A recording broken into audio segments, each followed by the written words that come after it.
I'd like to call this meeting to order on Monday, July 17th, 2023 at 6 p.m. at the North Huron Town Hall Theatre. I'd like to begin by acknowledging the land which we gather is the traditional territory of Nishawabi, Ottawa, and Mississauga peoples. Also like to bring regrets from Councillor Wright, not able to make it this evening. Confirmation of the agenda that the Council of the Township of North Huron hereby accepts the agenda for the July 17th, 2023 Council meeting as amended to include agenda items 7.61 and 10.1. May I have a mover? Deputy Reeve Faulkner. Seconder, Councillor Whitfield. All in favor? Carried. Disclosure of pecuniary interests? Seeing none. Fourth, public comment. This opportunity for members of the public to speak to an item of business on the agenda for 2 minutes per person. Seeing none.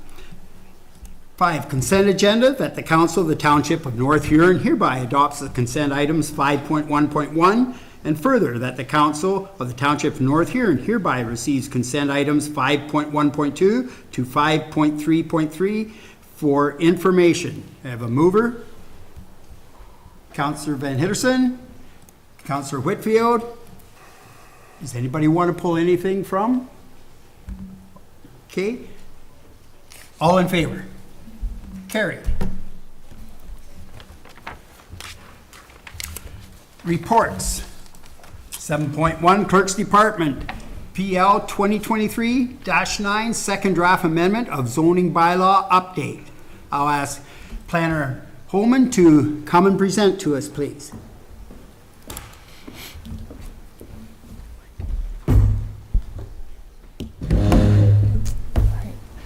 Hi, Council. Thank you for having me. I'm just going to bring my presentation up.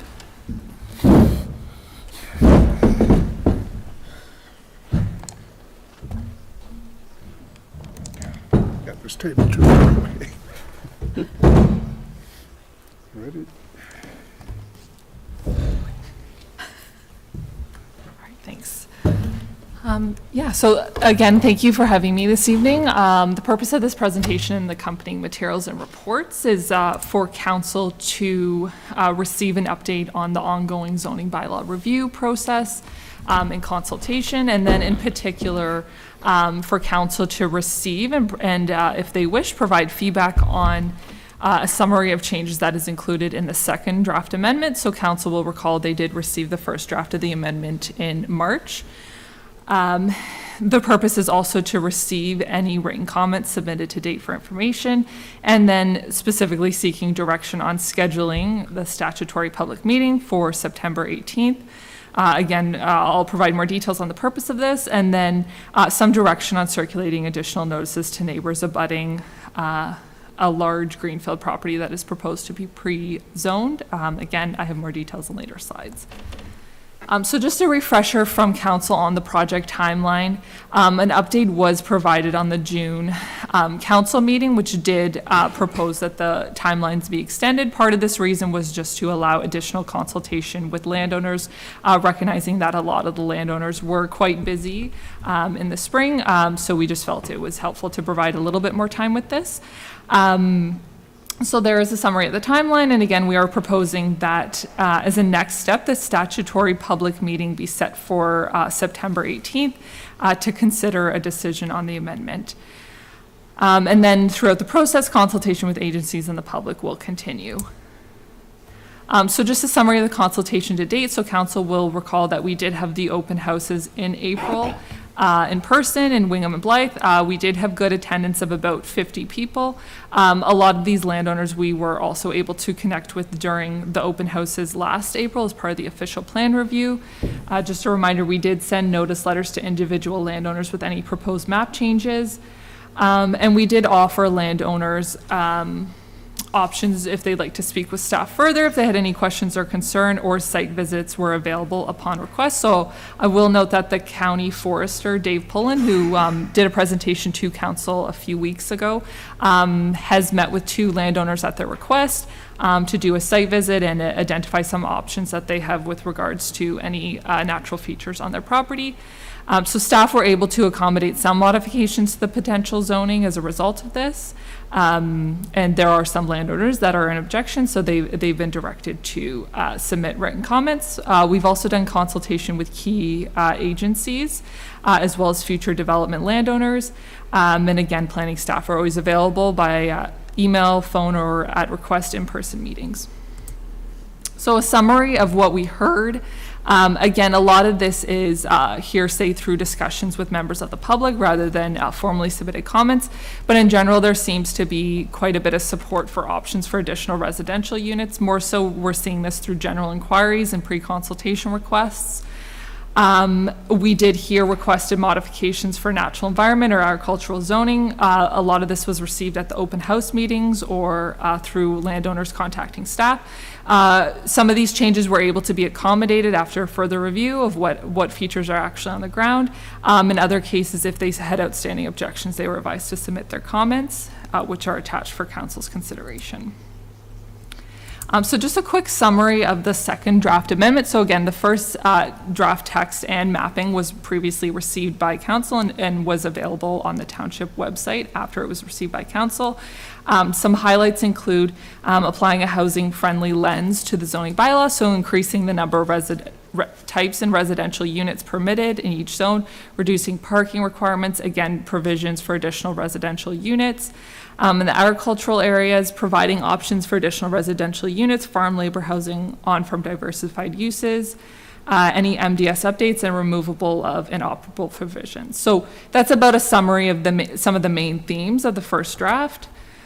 In terms of the mapping highlights from the first draft, council will recall implementing the natural environment versus agricultural zone changes in the rural areas, mostly following the direction during the official plan in which the similar designations were changed.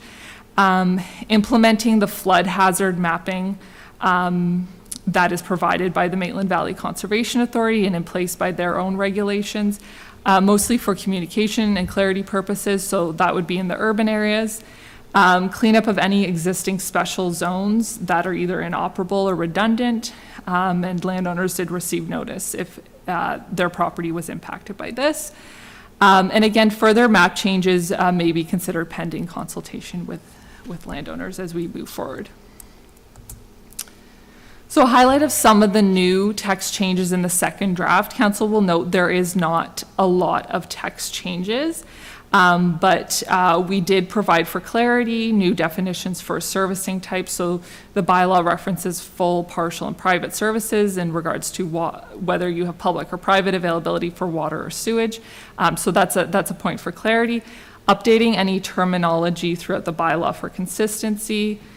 My next slide does have a refresher on the housing framework. One of the other changes that we are proposing to some of the residential provisions. So staff were able to do a bit of a jurisdictional scan of other zoning bylaws in the county and similar neighboring municipalities, as well as recent developments in the township and the county, just to see what types of developments are we actually seeing on the ground and proposed. In particular, we are proposing one update to the existing row house provisions. So we found with some of our provisions is historically in the county and in North Huron have been quite permissive intentionally to provide developers with flexibility. So having lower minimum lot frontages or lot areas, for example. And we've generally found that this has worked well, but occasionally we do get developments where there's not always a lot of foresight in terms of what you're actually going to build on those lots. So oftentimes we will sometimes occasionally see plans of subdivision where the lots are meeting the minimums in the zoning bylaw, but when it comes time to build, they're often sometimes coming back to us and just saying, the reality is we can't fit a building that meets our market on these lots. And in particular, one of the things we were finding with the row houses is the frontages, which is how much of a lot line that you have abutting the front street. We were just finding a lot of those were quite narrow and tight, and we were running into a bit of challenges with that. So that is one thing that we are proposing to increase. I think we're still being quite permissive with this provision, but we want to hopefully eliminate some of those issues down the line and just be a little bit more realistic in terms of what you can actually build on these lots. I will note for the row house provisions, similar with other residential provisions, we would occasionally have the lot depth requirement, which is how deep a lot should be. And we found a lot of folks were coming and wanting minor variances or zoning bylaw amendments for that, and generally it wasn't too much of an issue. So that is one provision that we've removed, with the thought that the lot fabric, you would be relying on the lot area or the lot frontage. So I think in that way we are balancing having flexibility, but also reflecting what we actually see. For some context, so recent row house developments that we have had in North Huron, I'm thinking in Blythe in particular, the center units in those cases are about 10 meters in terms of frontage. So just to provide some context, and we did look at some other developments across the county, and the reality is we're just not seeing something as narrow and tight as a 5 meter. So that's a bit of a justification there, so I'm happy to answer any questions that council has on that. But again, we are still trying to be flexible with housing, but also reflect the reality that we're seeing. This slide is just a refresher on what we're calling the housing framework. So this would be for residential development on full services in urban areas. So this is just kind of a summary. Council would have already seen this in a previous version that just speaks to what types of units and dwelling types that we are proposing in each residential zone. So the low density, medium density, and high density. In particular, the one change that we have as part of the new update is for the R1 zone, allowing row houses, but up to a maximum of 3 units, and then the R2 zone would have no limit on the row houses, which is kind of those townhouse style that you see. So that's the change that we have there, just because a lot of our already zoned R1 properties, they just don't often have the space to have more than 3 units. So that was a bit of the logic there. One of the other changes as part of this draft is staff did have a chance to have more consultation with our local source water protection officers, and they did provide some great input for our zoning bylaw. So in a previous version, there were some references to prohibiting waste. Staff felt in speaking with the source water protection officers that did seem a little bit redundant because any waste disposal site would require a rezoning, and we would rather rely on the source protection plan to actually regulate the types of materials for waste. Similarly, there was a discussion about some policies regarding lot creation on septics, but since this is already in the North Huron official plan, staff felt that it would also be redundant and not necessarily appropriate to include in the zoning bylaw amendment. Part of the one new change that we have included is for informational purposes is the wellhead protection areas to be included as an appendix, so not on the actual key map. Showing the existing wellhead protection areas that are part of the local source water protection plan. And the purpose of this is just for information and clarity to members of the public, as sometimes we find they only look at one document. They don't necessarily know to also look at, a source water protection plan, for example. And we had similar appendices in the official plan. Additional map changes from the first draft. So we did include special zones by request or consultation. So the one special zone that has been included is we did speak with the Howson's operation in Blythe. And they are using their neighboring properties for parking and accessory storage. So that is a special zone that staff are proposing that be included. A similar special official plan policy area was also created as part of that. So that's an example of that. Removal or modification of any provisions that were deemed inoperable or redundant. So an example of that would be any provisions that restrict livestock nutrient units. I did speak to this previously before, any modifications of agriculture and natural environment zones in the rural areas following consultation with landowners. So Most of these requests from members of the public were able to be accommodated. And if they did speak with staff about possible accommodations and they were able to be accommodated, they did receive an additional revised notice in the mail after speaking with staff. For the flood hazard mapping, we are proposing that the flood hazard be added as a overlay. Again, this is something that's existing in place through the Conservation Authority's own processes, but we would like to include it on the key maps for the zoning, just for clarity and communication with members of the public. We did rezone single infill residential lands to match existing neighboring properties. With the holding symbol attached as appropriate. So the effect of the holding, just for council's refresher, is essentially a holding on a zoning means that until a request to remove that holding is submitted and approved, there's no option to develop that property. And then we also did advise council that we would be sending invitations to any larger vacant residential landowners in the township, just to generally discuss any plans that they had for their property and discuss possible interest in a pre-zoning approach. So we did have similar discussions during the official plan process, and we were able to chat with two of these landowners. So that brings me to my next section of the presentation, which is the pre-zoning approach. So we did previously discuss this at the March meeting, just for information. So for some land in the township, typically our process has been, a parcel may be identified as being for residential in the official plan, but oftentimes the zoning attached with that property is just zoned FD, which is in some ways a bit of a placeholder just to say at some point this property will be rezoned when it's going to be developed, but for now it's just FD. And in that case, an applicant-initiated zoning bylaw amendment is required. An alternative option that we have been exploring is the possibility of pre-zoning these lands for a certain density. And then you would have a holding attached to that until the required technical materials or accompanying planning applications. So for example, a plan of subdivision were received in process. So that development couldn't necessarily occur there, but you at least have some direction in terms of what the zoning provides for and add what density. So that is something we were considering as part of the zoning review is firstly, if there was any interest from landowners in this process. And then seeking some feedback or direction from council on this. So we did provide that option if there were any lands that were anticipated to receive a separate planning application in the future. So for example, a plan of subdivision. So that would be the larger greenfield residential lots rather than infill lots, just due to the scale of development.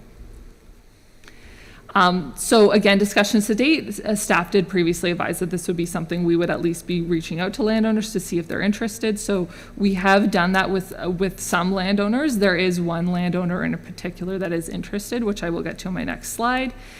And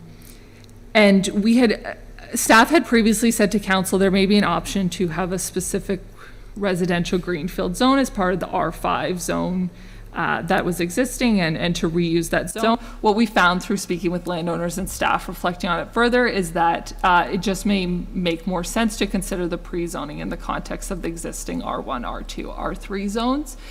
So that's just a note for council to be aware of. So in particular, the property and the landowners and their representation that are interested in the pre-zoning approach through speaking with staff is this property here that's located in the southeast corner of Blythe, so 309 King Street. These lands are designated residential in the official plan, and they have been for quite some while. So that wasn't something that was recently changed as part of last year's official plan review. The lands are zoned FD, future development, as we would typically expect in this case. So the landowner's planning consultant, so GSP Group, they did provide correspondence on the agenda, which does provide a little bit more detail on their intentions for the property, but they do intend to do future residential development on the site, and staff have had discussions with them over the years about this. And they are keen to possibly have council consider a request to pre-zone these lands. They are interested in options for R1 zoning or possibly an R2. So they did provide a rough concept plan as part of their correspondence that shows something that they're thinking of doing on this property. And I will note that Steve Weaver and Nancy Mickey, representing these landowners, are in attendance this evening. If there are any questions from council. So in terms of this specific request, staff are recommending that council at this time consider the request. We are not asking council to make a decision or provide direction on this evening. The intent of this would be that this would be something that could come back at the statutory public meeting as part of the larger zoning bylaw review process in December, and council may be able to consider a decision there. Or so in terms of next steps, staff are proposing that they work with the requester's consultant to develop a zoning framework for the property in terms of what that would look like, whether it's an R1 or an R2 zone. Staff feel that it's prudent that a special notice be circulated to neighbors within the property. So we're recommending within 120 meters of the subject lands. This is the same circulation distance if the applicant were to apply for their own zoning bylaw amendment or a plan of subdivision. And then at a later meeting, staff and council can receive and consider the comments received by the public.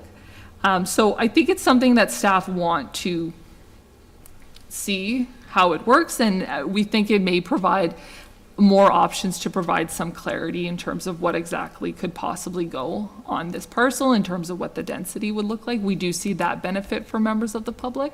But I will say, not expecting council to make a decision on this request this evening. It can be considered at a later meeting, that public meeting in September, with consideration for comments from the public.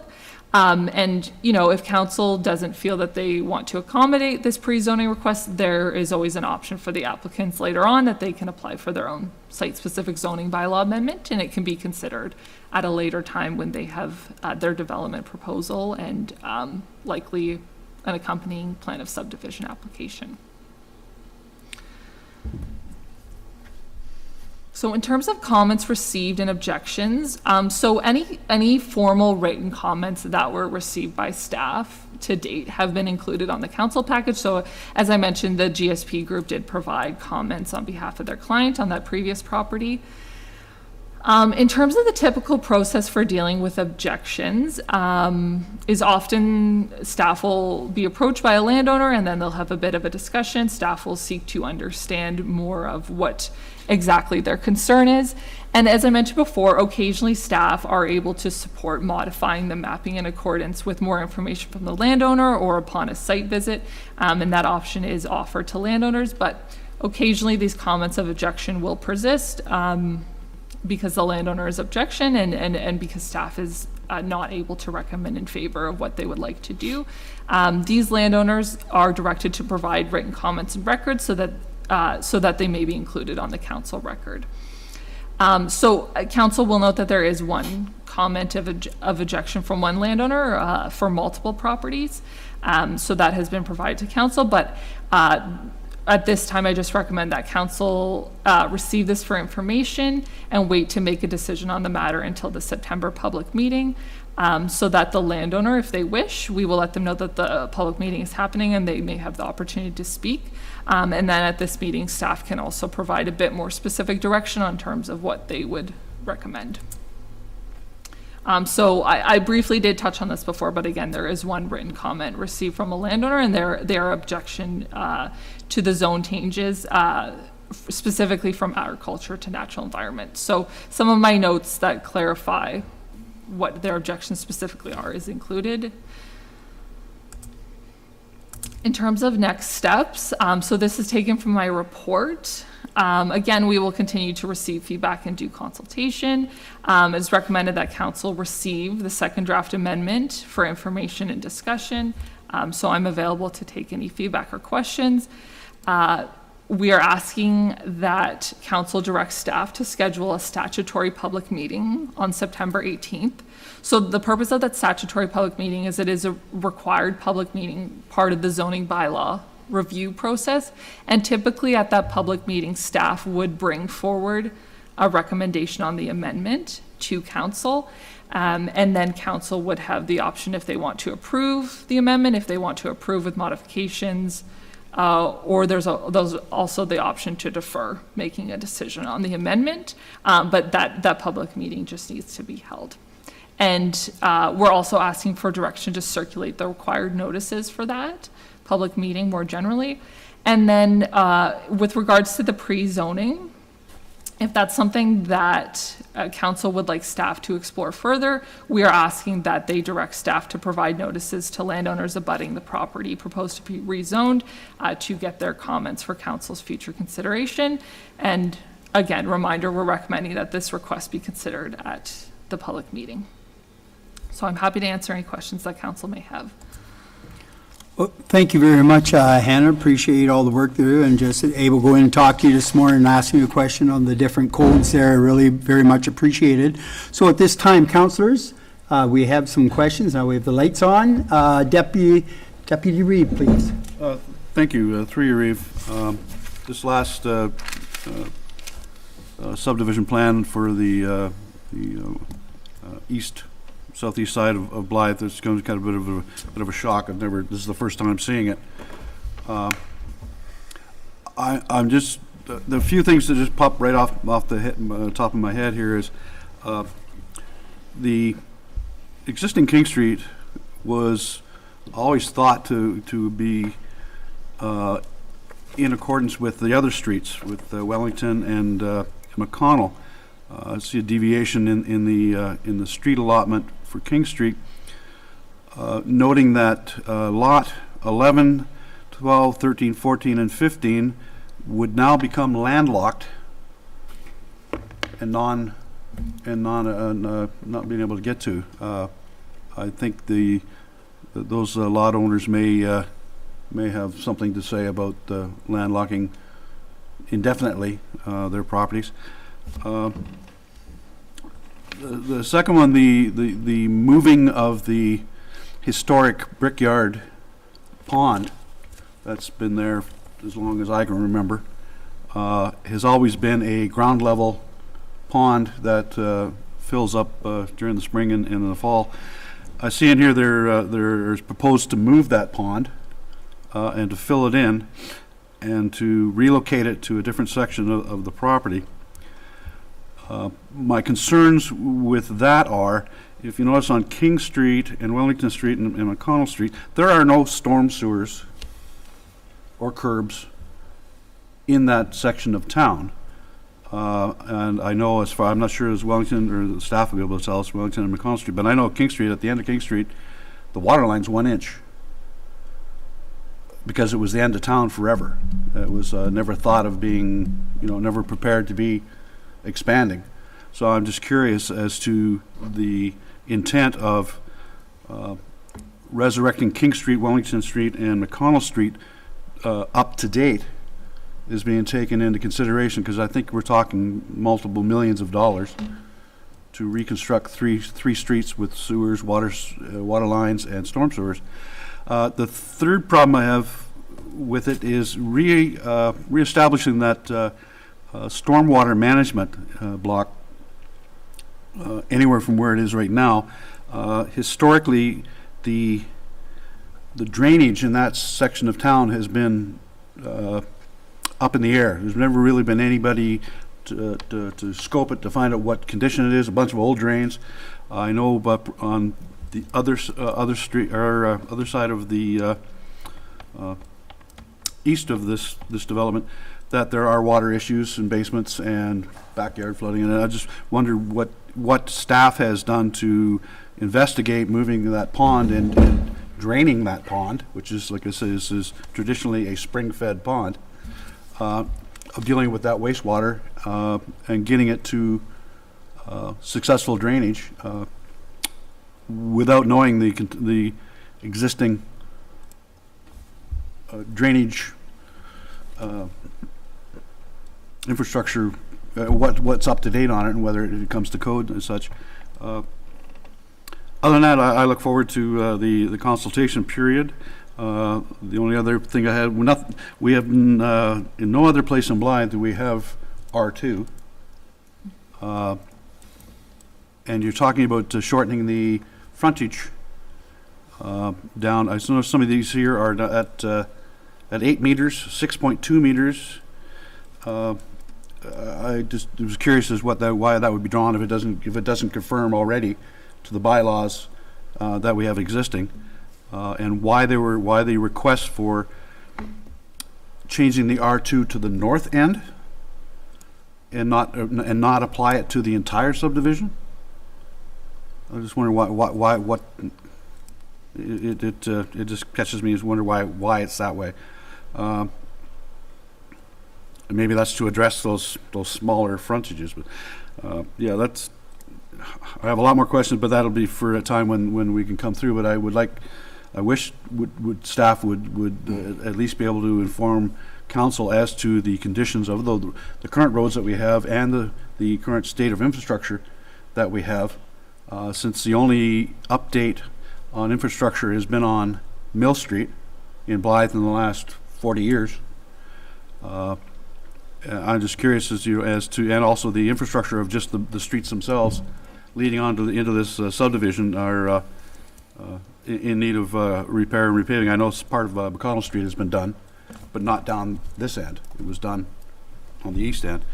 So maybe that was taken into consideration that the infrastructure may have to be replaced underneath these roads. So those are just some of the questions I have. Just seeing this for the first time, actually this afternoon, when I actually got through reading all of your recommendations. Just curious as why it was thrown in at the bottom of one that is it the county's intent to have the September 18th open house address this? Yeah, so through the chair, a lot of the questions around those technical pieces and those engineering related pieces, as part of the pre-zoning, we're not anticipating that those would all be addressed at the time. The thinking is you would have the zoning applied, which would give some direction that would say, these are the uses that may be permitted. Provided when you do your accompanying plan of subdivision, that's when we would expect that the applicants would be showing that they would demonstrate meeting all those technical requirements. So I guess that's the one caveat with the pre-zoning is you don't necessarily have all those things addressed, but what we have as a bit of an assurance is that holding symbol, that until staff is satisfied with those technical requirements and request comes to council, that's not getting removed. And then at the plan of subdivision, that's when we would expect a lot of those engineering related details.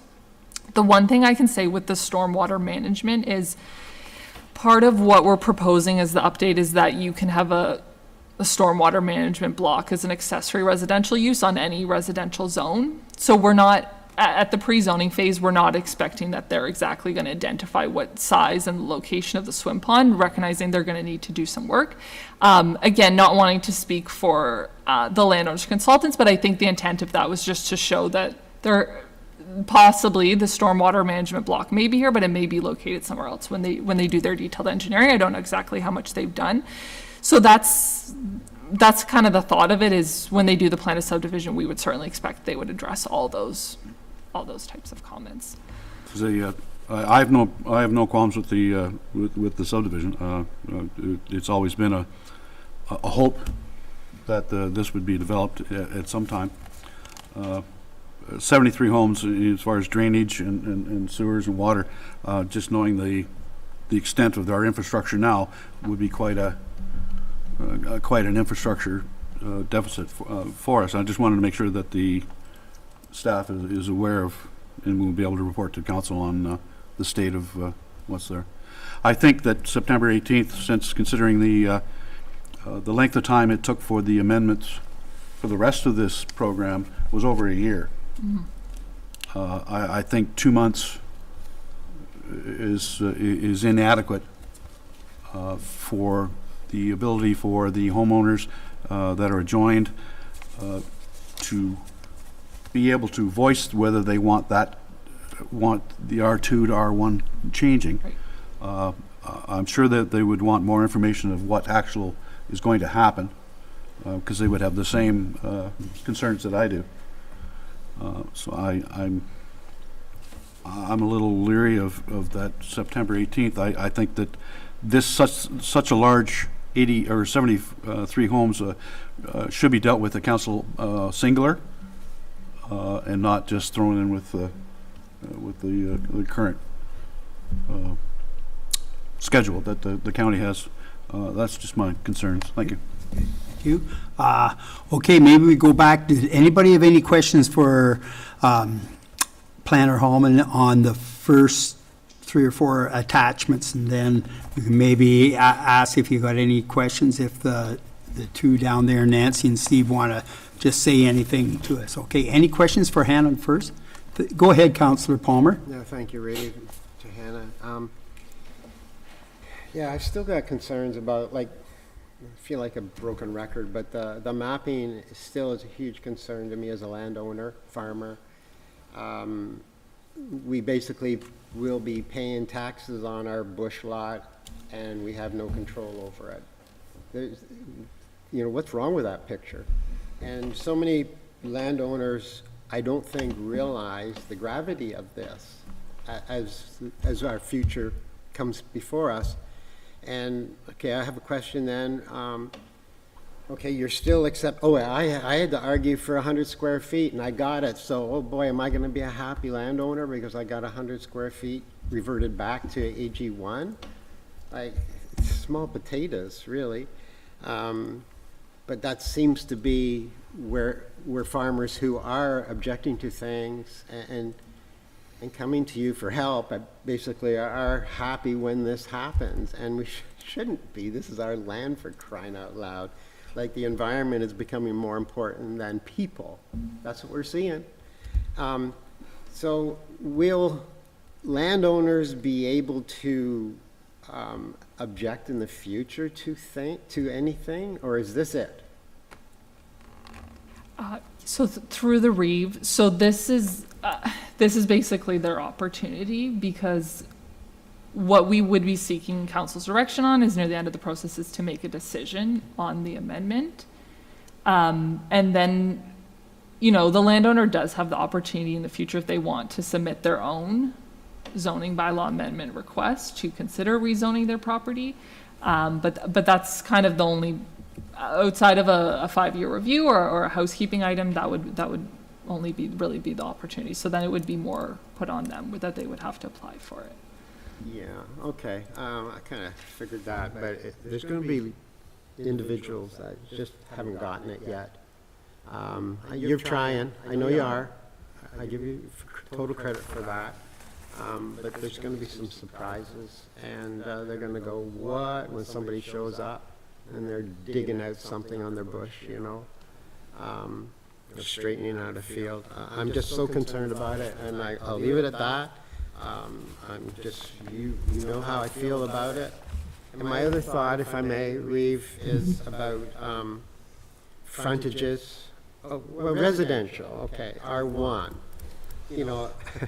I'm one that likes large lots, and I'm having a hard time. Okay, I can see areas where the smaller lots can work and build up, whatever you want to call it. But the R1 is, we can almost say goodbye to a residential area of single-family homes. That's what our parents saw. That's what our whole history shows, and that's disappearing. That will disappear, because we're going to see plexes and little townhouses and all sorts of cool buildings put in. So, and then the lot size. Jesus, people on people. If people like that, all the power to them. But we are really shrinking down how people are going to live in our communities, and it's a bother to me. Okay, thank you. Councillor Van Hitterson, please. Thank you, Reeve. it's a reaction to Councillor Palmer's concern. I'm really concerned about farmland. If we, if people are going to build houses for everybody, a single-family house with a big yard, then we can't accommodate that, and we'll lose farmland after farmland, and we're already losing so much farmland every day. So I have no concerns with the smaller yards and houses, and if people, and I think builders and constructors are looking after what people want, and that's not our job to say like, yeah, I want this or I want that. This is provincial regulations, and I think we have to be really, really careful with our farmland. Okay, thank you. So am I taking it then, Planner Holman, that if we have any phone calls from farmers, just have them get a hold of you, then I take it, please? Definitely, yes. Okay, okay, thank you. Okay, would you people like to address anything, Steve or Nancy? Maybe just quickly if I can. There's a button there. Can you hear me better now? Do I have to hold it? Oh, there we go. Good now. Can you hear me okay now? Yes. Okay. Yeah, thanks for the opportunity. I'll just be brief. So my name is Steve Weaver, and I'm a senior planner with GSP Group in Kitchener. We've been working with the owner of the property in Blythe, 309 King Street, Mr. Dave Franken, as well as Nancy is assisting with this as well. And then there is an engineering team working on this project as well, Cobide Engineering. And they prepared the draft concept plan that you see attached to my letter in your agenda package. I do want to emphasize that at this point it really is a concept. It looks almost like a drawn up subdivision plan ready for submission, but this is really for kind of initial concept review and reaction. I think Hannah summarized it well when she said that, you know, when you zone land R1, it doesn't mean that it can just be developed. There's a whole process involved through a draft plan of subdivision where, you know, the public would be notified again, and there would be opportunity for feedback. And with the subdivision plan, you would receive all of the technical information, engineering, stormwater, wastewater servicing. The phasing and timing of the development would be a little bit clearer at that stage as well. And then once a draft plan of subdivision is approved, it's usually attached with a whole bunch of conditions to it that take usually several years to clear and confirm, addressing all the details. So I won't get into all of that in too much detail tonight, but suffice it to say, we really appreciate the opportunity to be considered through the zoning bylaw update process for an R1 zone or R2 if that's an option as well. If it doesn't go through your overall zoning bylaw update, you know, we do appreciate any initial feedback, you know, that we do receive through this process and anything that the neighbors come out to tell us. But there will be either way additional public notice consultation with all the details and technical studies provided through a separate process. The zoning itself doesn't mean it's a guarantee of what the development will look like or how many units there will be, only that it would be R1 and all of those details would be determined through a subdivision planning process. So happy to take any other questions tonight if you have any at this time. Otherwise, hopefully you'll be seeing more of me as we move further along with this project. Thank you. I appreciate your update, Steve. Were there any other questions for Steve at all? Okay, we look forward to what's coming ahead then. Thank you. Thank you very much. Okay, that the Council of the Township of North Huron hereby receive the second draft of the proposed zoning bylaw amendment with text and mapping changes for information. And further that, Council directs staff to schedule a statutory public meeting on September 18th, 2023, and to circulate the required notices. And further, that Council directs staff to provide notices to landowners abutting the property proposed to be pre-zoned and for the request to be considered at the statutory public meeting. May I have a mover? Councillor McBurney, seconder. Councillor Van Hitterson. Conversation? Yes, go ahead, thanks. Yeah, I just wondered that didn't address any of the the short timing on this, for residents, is the notice going to be going out tomorrow, for the residents of Blythe for the rezoning? Like I said, there seems to be a bit of a rush throwing this, because I said I had no idea, as of my first seeing this as a counselor. So I'm pretty sure that anyone around that has not seen this. And September 18th, as in, that just seems to be, we spent a year on the other part. I just don't see why 2 months is for a zoning if this development is going to take several years to be engineered and going on. There's no need to rezone it now if you don't know what's going to be there, or what the comments from landowners are going to be from around it. I just find September 18th, just in my thinking, is not really transparent. I'll ask the clerk here. Yeah, so through your worship, to answer Deputy Falconer's question, so we'd provide the notice in accordance with the Planning Act, but generally we would try and go above and beyond that. So we will get those notices out as soon as possible after this meeting. It'll make a large difference of how I vote on the other portion as well, if it's. Yep. All right. Yes, through you, Councillor Palmer, please. Thank you, Reeve. I was wondering if 120 meters for notification is great enough, considering this project. Yeah, so through the REVA, a bit of the justification is that is the notice, the required circulation notice for a plan of subdivision, as well as an applicant-initiated zoning bylaw amendment. So that is part of the justification. And in regards to the statutory public meeting data, we would be following the direction as council, but as Carson mentioned, we would get those notices out as soon as possible. We would also prefer that there's more time as soon, yeah. Okay. Deputy Reeve, please. So just for some clarification, is this vote then to allow or disallow the zoning change to this property that we haven't had consultation on yet? Sorry, Carson, through the REVE, all we're seeking direction on is that council if they would like to consider the request, not make a decision on it, but would like to have it circulated to neighbors to get more information. We're not asking council to make a decision on the pre-zoning. That would be something that would come at a later meeting. Sorry, I misunderstood. I thought the way it was written that we were making the decision on the whole package. No, and not the other amendments. The thinking is that would be something that would come at the September 18th meeting. And again, there is an option to defer if council doesn't feel that they're in a position at September 18th. Okay, thank you for the clarification there, Hannah. All in favor? Carried. 7.1.2, DR 2023-1, petition for drainage works, branch to the Robson Drain.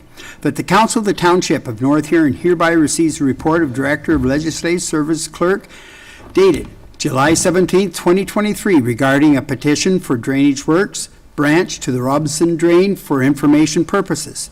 And further, that the council hereby accepts the petition drainage works by the owners of Concession 9 South Part Lot 30, Concession 9 Part Lot 31, Registered Plan 22, R7 172 Part 1, and Concession 8 Part East Part Lot 30 for a branch to the Robson Municipal Drain as described in the petition submitted under Section 4 of the Drainage Act.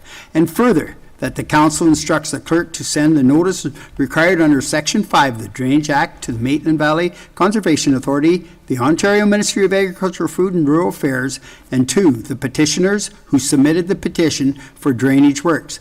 And further, that Daedric Engineering Limited be appointed to prepare a report to fulfill the requirements under Section 8 of the Drainage Act for the area requiring drainage as part of their report already being prepared to fulfill the requirements under Section 78 of the Drainage Act for repairs and improvements to the Robinson Municipal Drain. Are there any questions with this for Clerk Lamb? Mover second. Deputy Reeve, Councillor Palmer, any comments? Go ahead, Councillor Palmer. Yeah, thank you, Reeve. I went to the owners, that first meeting, just so that I would be aware of how it was going to go or if there's going to be problems later. And there was a good discussion amongst the owners. And Mr. Dietrich did a good job of explaining what the branch would be like, and how it would function. It just went pretty smooth, and at the end of it, people can change their minds, of course, but as of that day, everyone was of one accord, okay, as of that day. Thank you. Kirk Lamb, did you have anything to add to that at all? Nothing further beyond what was in the report, Your Worship. Okay, so I have a mover and a seconder. All in favor? Carried. 7.1.3, CL 2023-15, Records Management Retention Policy, that the Council of the Township of North Huron hereby receives the report of the Director of Legislative Service / Clerk dated July 17, 2023, regarding an updated records management and retention policy for information purposes. And further, that the Council approves updated records management retention policy as presented. And further, that the Director of Legislative Services / Clerk be directed to prepare a bylaw for August 8, 2023, regular council meeting to adopt a records management and retention policy for the Corporation of the Township of North Huron and to repeal bylaw number 94-216. Do you have a mover? Councillor Whitfield, seconder. Councillor McBurney. Are there any questions for Kirk Lamb? Go ahead, Councillor Palmer. Yeah, thank you, Rave. To Clerk Lamb. I guess everything seemed good. Security was my big question, though. You're gonna have so many people with access to so much data. And I was just wondering, I know you can't tell us what we'll use, the actual programs or whatever will be used, but I guess I just need to, we all should feel good about, yes, it's going to be taken care of. And then the other one, I read that staff will have continual education about it, but I'd like to also see continual security education, how emails will get anybody in, if it's done wrong or opened. So through your worship, to answer Councillor Palmer's question, the electronic repository is very secure in regard to access. Before anyone got access to this system, we spent substantial time determining permissions based on groupings so that employees can access the records they need to do their work, but nothing further. So it's built on basically employees have enough access to access the stuff they need, but not the stuff they do not. So they get blocked out? They Otherwise. can't even see it. Okay. Okay, thank you very much. That answers your question there. Okay, thank you. All in favor? Carried. 7.2, Finance Department. 7.3, Recreation and Community Service Department. No reports. 7.3.1, lease agreement with Avon Maitland District School Board for before and after program. Are there any questions for our CAO Evans at this time? Seeing none, that the Council of the Township of North Huron hereby receives a report prepared by the Manager of Child Care Services dated July 17, 2023 regarding renewal of a lease agreement with Avon Maitland District School Board for 2023-2024 school year for the before and after school program. And further, that the Director of Legislative Services / Clerk be directed to prepare a bylaw for the August 8, 2023, regular meeting authorizing the Raven clerk to sign a lease agreement between Avon Maitland District School Board and the Corporation of the Township of North Huron for lease of the space at 250 John Street East, Maitland River Elementary School for the 2023-2024 school year for the purposes of a before and after school program. All in favor? Oh, mover and the seconder, Councillor McBurney, Councillor Van Hitterson. Comments now? Thank I you. just wanted to say that we are very fortunate to have this space available to us, and Thank you. we just don't know how fortunate we are. Go ahead. Okay. All in favor? Carried. 7.3.2, RC 2023-17 request for Wayne Meyerman for exemption to ice-in, ice-out policy. Are there any questions for the CAO Evans at this time? Go ahead, Deputy Reeve, please. Thank you. Through you, Reeve. I'm just wondering whether before going into this this agreement in any length, whether we need more information as to how that was handled in the past. It's one thing to have rates and set and say, you know, there's so many hours you have to have in order to have the I think in the past there's been discrepancies as to what was required and to what was actually paid need to be addressed prior to it, but that's my only comment. Okay. Would CAO Evans like to comment, please? Yeah, through you, Reeves, just in terms of, so to Deputy Reeves' comments in terms of, so on an annual basis, we do our fees and charges bylaw reviews, so we'll certainly be undertaking that process this fall. And as part of that, in terms of, and as indicated in the report is based on 2 years of data, basically 2022 and 2023. So as we go forward, we'll continue to gather that data, we'll look at it, we'll monitor it. And as indicated, we'll bring back, if we feel that any amendments to the policy would be warranted, we'll certainly bring that back for council's consideration. Okay. Any other questions from any councillors? Go ahead, Councillor Palmer, please. Yeah, I'm just concerned, thank you, Reeve, I'm just concerned that as soon as you have an extension 1 year, it just turns into next year. So, you know, what are we going to have in place? It's going to come before council, we decide. Like, I was pleased to see that there seemed to be the pre-sales for it to pay for it this year. If we make this exemption, you know, how do you turn that down?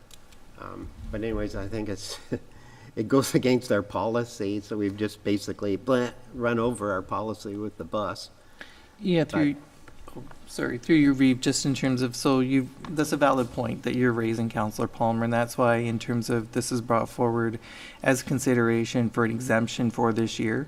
And again, we still have more data and information to gather. So if we find that it is something that we can support on a go-forward basis, and as you remember, in terms of that 35-hour, minimum 35 hours that was built in there, that was a number that was chosen. And what we need to do, I believe as staff, is we need to dig down into looking at that hour rate, that 35 hours, but also look at the rates that we're currently charging. So we want it, you know, we want to provide service to the sports community, but at the same time, we don't want to add additional financial burden to the ratepayers. So if we can find that point, and maybe this is that point, I'm not suggesting that's not the case, but I think as we collect more data and as we dig down into this a little bit deeper, we'll be in a better position to bring back to you as council, you know, what should we make any changes to the policy, and if we should, what changes should be made, and you know, for me personally, I want to ensure that we have the data that supports whatever we bring back to you. Okay, thanks. Thank you. Okay, no further questions. I'll go that the Council of the Township of North Huron hereby receives the report of CAO dated July 17, 2023 regarding a request from the Winger and Ironman to grant an exemption from the North Huron Ice In, Ice Out policy for the 2023-2024 season for information purposes. And further, that the council grants an exemption from the North Huron Ice In, Out policy and allows the 2023-2024 ice season to extend from September 5th, 2023 to March 31st, 2024 in Wingham. And further, that staff be directed to continue gathering, monitoring, and analyzing ice time data and report back to council if an amendment to the ice ice and out policy is warranted. Do I have a mover? Councillor Whitfield? Councillor Van Hitterson? No more questions? Take it to a vote. All those in favor? Carried. Public Works and Facilities Department, 7.4.1. Were there any questions for Director Fertney at this time? Seeing none, that the Council of the Township of North Huron hereby receives the report from the Director of Public Works and Facilities dated July 17, 2023 regarding the tandem plow truck RFQ results for information purposes. And further, that Council awards the purchase of the tandem plow truck to All Truck International in the amount of $382,827 plus applicable taxes, $389,600. That is. And further, that the council authorize the Director of Finance Treasurer to carry over the $185,000 from the 2023 capital budget into the 2024 capital budget. And further, that council gives pre-budget approval 2024 for the remaining $204,600 to be available and split in the approved 2024 $102,300 and 2025 $102,300 capital budgets to complete the purchase. May I have a mover and a second? Deputy Reeve Faulkner, Councillor Whitfield. Question. Questions at this time? Go ahead. I don't know if I missed it in the reading or what, but, okay, I thought that we were going to deal with this truck this year. Totally. Did I miss something there that it's going to be moving to 25 when it gets delivered, or is that because of the delivery date takes that long to get it? Through Reeve Hefford to Councillor Palmer. So if I give them a purchase order tomorrow, they would put it into the 2024 production schedule, and then by the time it's produced, and then it would go over to Viking Sibs to get fully outfitted, so it wouldn't be available to us until 2025 at the earliest. Okay, thanks. Thank you. Any other questions for our director? Seeing none, do I have a mover and a seconder? Do? All in favor? Carried.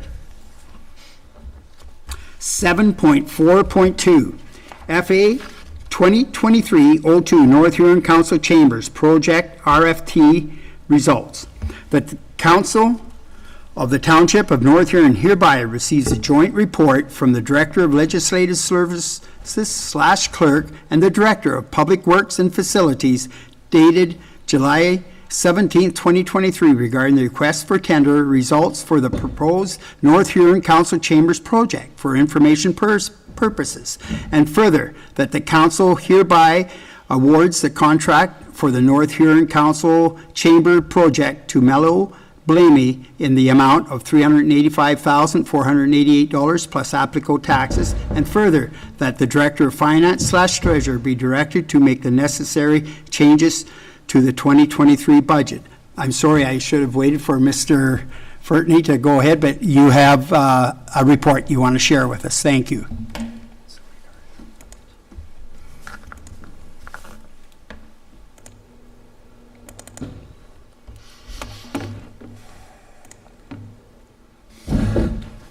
Yes, good evening, members of council.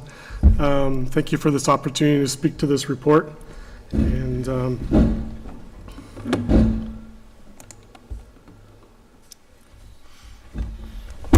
just have a very brief synopsis of the report. I know there's quite a bit of information in there, so I just wanted to pull out some identifiable information out there so the council can have a fulsome discussion about how we move forward.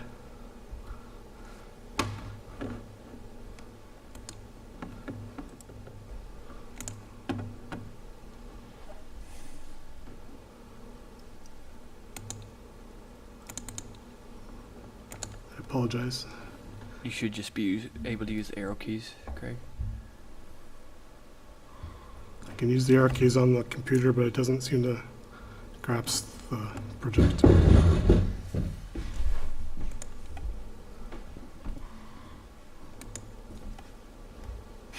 Oh, I'm sorry. There we go. I apologize. For the presentation here, I've put together the renderings, the drawings that you have before you in your council package. I just wanted to clarify up front that these renderings or drawings are just those. We will be able to certainly negotiate distances, where TVs go, and those flight fixtures and those kinds of things will also be negotiable going forward once we've awarded the contract, should council wish to do that. So please don't take these as the gospel pictures for the potential of that space. It's just a view of the horseshoe from the back. Seating is approximately 50 people and can go up considerably up to 60 or 70 people with additional chairs. This is just a rendering of what the horseshoe would look like for you folks to sit around. Staff would certainly be, and delegates would be at this end, and then members of council and our CAO and clerk would be towards the back there. And again, this is a picture of from the horseshoe down into the gallery where people can sit and watch and listen.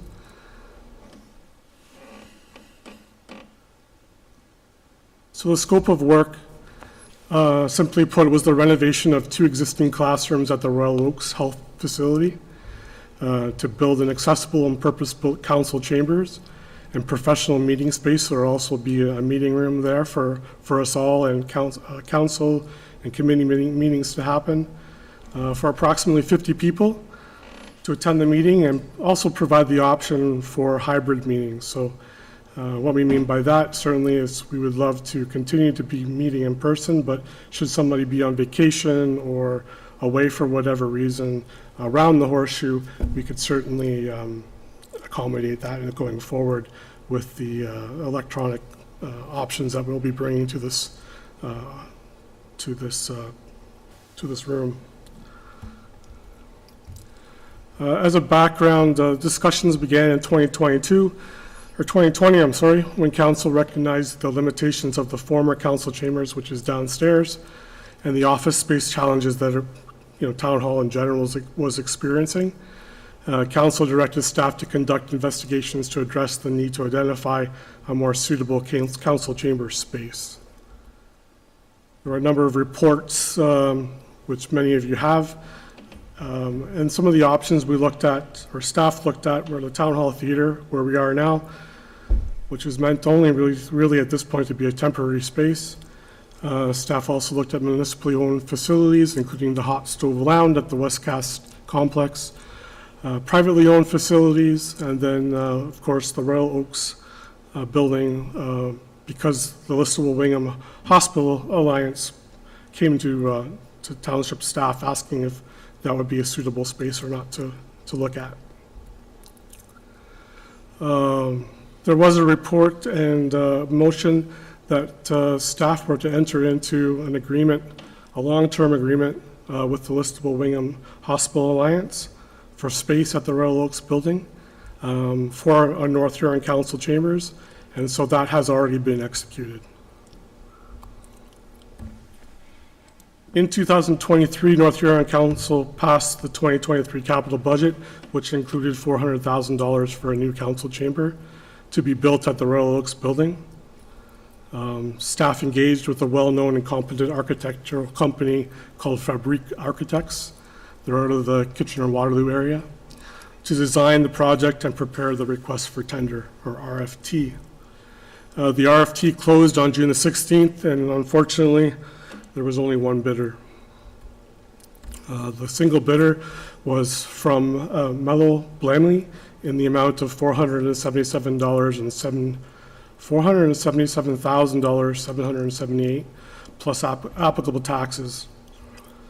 Of course, that didn't meet with council's direction at the time for a budget, so we went back and we collaborated with the architects and the single bidder post RFT, which we're allowed to do, and collaboratively we brought the project scope down so it would met within the boundaries that were council set as far as a budget was concerned. So the final RFT results came in at $385,488 plus applicable taxes. So we've listed a number of reasons why staff believe that, and many members of council as well, to proceed on this project, but certainly these are suggestions and the ultimate decision is of council. So council recognized in 2020 the limitations of the former council chambers. Council directed staff to sign a long-term lease agreement with the Listowel Wingham Hospital Alliance, which again has already been executed. Accessibility is a huge issue. The existing town hall theater and washrooms are not AODA compliant as of now. And then under the Accessibility of Ontario Disabilities Act, township facilities need to be compliant by 2025. Facility accessibility issues at the Royal Oaks building would be the responsibility of the Listowel Wingham Hospital Association, not the township. If we did look at the former council chambers, currently it houses 7 staff and a number of record facilities. Of course, those staff and records would have to be displaced to some extent.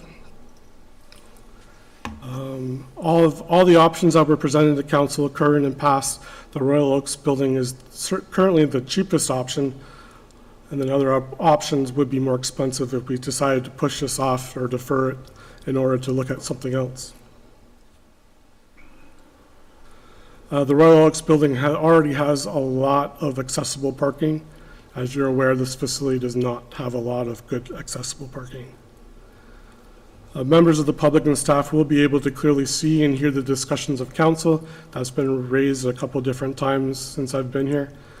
And the elevated stage here at the Town Hall Theater makes it very difficult to hear and see what's going on or being said during council meetings. And I unfortunately have had that concern down below when I haven't been able to properly hear what the questions have been as I come to the podium. The acoustics and lighting will be much better at the Royal Oaks building because purely of the design and also the size.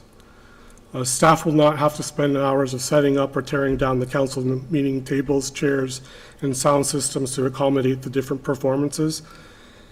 And we estimate it's between 4 to 6 hours doing all of this in between performances. And of course, we have an amazing town hall theater, and we hope that it continues to be used more and more often. Certainly those performances are on Tuesday nights, Wednesday nights, throughout the week. And so we always have to scramble last minute to get everything set up properly. Alignment to the current strategic plan, number 2, number 3, and number 5.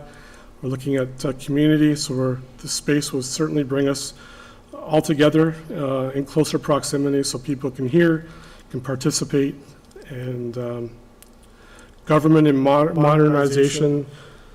I'd like to think that this opportunity at Royal Oaks will be definitely an opportunity for us to showcase our professionalism, to interact and engage with our residents and stakeholders on a more regular basis. And number 5, services. Of course, we're serving the community. We want to be open and transparent and accessible and provide people with a safe and inclusive environment to participate in democracy. So in conclusion, the new space will allow for more accountable, transparent, and participatory governance through the ability to implement virtual meeting participation and hybrid meetings. The space will comply with the Accessibility for Ontarians with Disabilities Act requirements, including parking and washrooms. The space will be more professional, modern, and definitely long-term, given the lease agreement that we currently have. This project aligns with North Huron's current strategic plan on a multiple different fronts. The project is within the already approved council budget for 2023, and the project is anticipated to be completed and usable by the end of 2023. Staff recommendation is that council approve the project and award this project to Emile Blamey in the amount of $385,000 plus applicable taxes. If council does not approve moving forward with this project, staff are going to be seeking further direction from council due to the timelines imposed by the AODA Act. And of course, one option would be that we fully go with a virtual or online platform for council meetings. Some people will like that and some people certainly won't. Thank you. Just wait for the lights to come on. Thank you for your report there. Appreciate that very much, Director Fortney. And at this time, I'm just going to open it up to council for your comments, please. Start. You had your hand up, sir. Deputy Reeve, please. Thank you, through your Reeve. I'm just curious if has the plans or the drawings for the AODA compliance, has it been run through or past the Huron County Accessibility Committee that usually oversees all drawings and stuff before municipal buildings are deemed to be accessible? Through you, Reeve Heffer, to Deputy Reeve Faulkner. The plans have not gone through the Huron County Accessibility Advisory Committee. However, through the architect, they have all been looked at through our AODA compliance. I just would like to, I've seen many drawings come from architects that haven't passed the AODA Act quite regularly. I just wanted, it's a free service provided by our lead municipality or lead Huron County. So just a thought that they should be addressed as it is a free service and in our municipality. Duly noted. Go ahead. Through you, Reeve Heffer.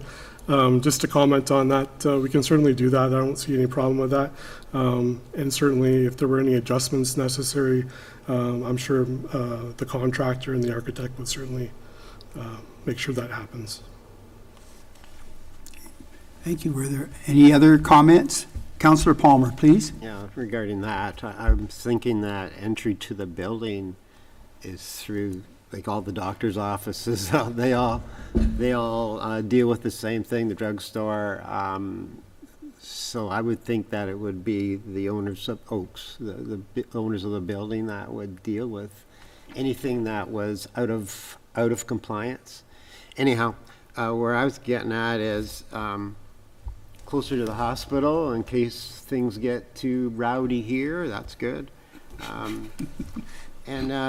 I thought that staff did a good job of getting the price down.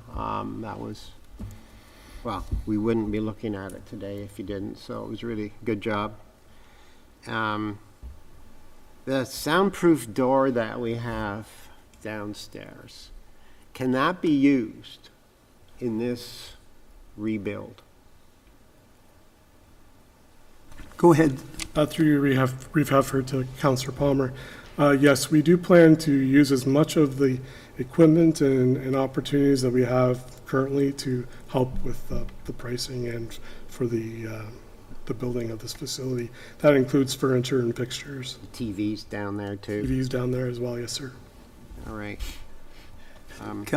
Clerk Lamb, you had something to say? Yeah, and just to build on Director Fertney's point, that was something we had kind of said was a requirement from the outset, that as much as what council had invested in the space previously could all make its way over there. So that's your audio systems that were purchased in order to go in the future space, wherever that was going to be, your TVs, your soundproof doors, anything that was put in there to date. That was one of the requirements we looked for from the outset, to use as much of that as possible.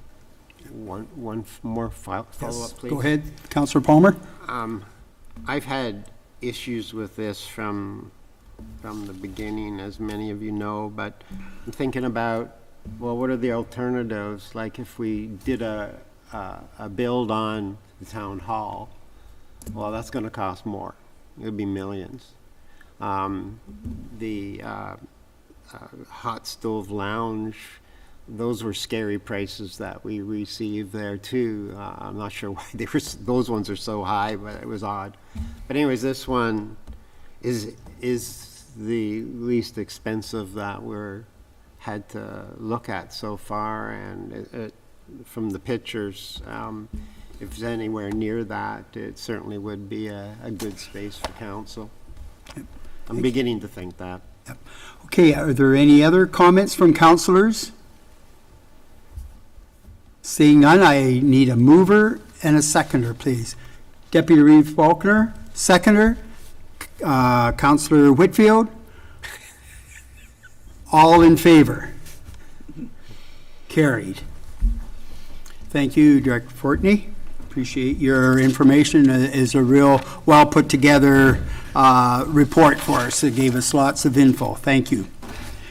7.5, no fire department. 7.6, Office of CAO. 7.6.1, CAO 2023-14, Rural Economic Development 2023 Program Agreement, that the Council of the Township of North Huron hereby receives the report of the Economic Development Officer dated July 17th, 2023, regarding the Rural Economic Development RED Program Agreement for information purposes, and further that at the July 17th, 2023 meeting, Council adopts bylaw number 52, 2023, being a bylaw to authorize Reeve Clerk to sign on behalf of the Council a Rural Economic Development Program Agreement between the Corporation and Township of North Huron and His Majesty the King in the right of Ontario as represented by the Minister of Agricultural, Food and Rural Affairs.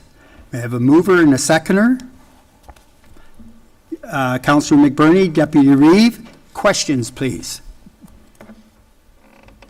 No questions? All in favor? Carried.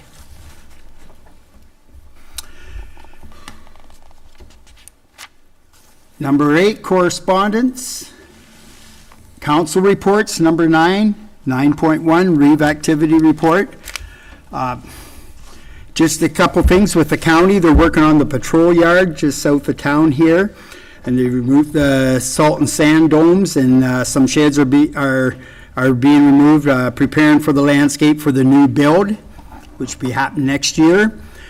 And also had the honors of going to the Legion for the Lions breakfast with, they had students sponsored through the Lions program, and they had a breakfast with them. They just wanted a pin to present to these people. There's about 12 of them, and they came from France, Senegal, Switzerland, Japan, Holland, Lithuania, Sri Lanka.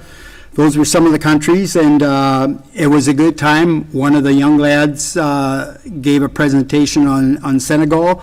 That's what they did at each spot, and they're really enjoying it. And it was interesting, just they had them spread around different tables, and you could speak to them. So I was between one from Switzerland and the other one from Lithuania. And again, they all speak really good English, and it was a real good time listening to it. And I know the Swiss girl, she couldn't get over the amount of Swiss people that live in this part of Ontario, so it's good. We know a lot of, she's from a farm-like area in Switzerland, and she knows this is where they came over. So I said, enjoy looking at Huron County. It's lots of great agricultural land. And then today we had from Leland and Thor Advance Fund.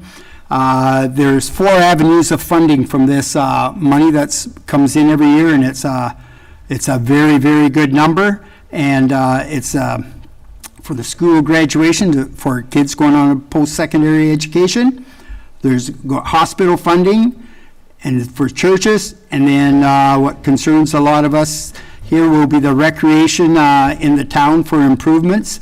And so I just want you, make the people aware that they can reach out for the applications, for the grants. And I know I speak on behalf of all of us here that we are very fortunate and grateful for the advances, what they endowed to Wingham. We're really being fortunate to see this. So again, if anybody questions on this, it was new last year. It had a rough time getting enough grants submitted, but they're able to do it by the end. But they're allowing it, and it's going to be going from August to the 21st to October the 7th. I asked if we could have it after our meeting, or it might be the 6th, but right in there. But I'll have the exact dates for you. As I said, it was just this morning, and they want to keep the window down so they have time to move the money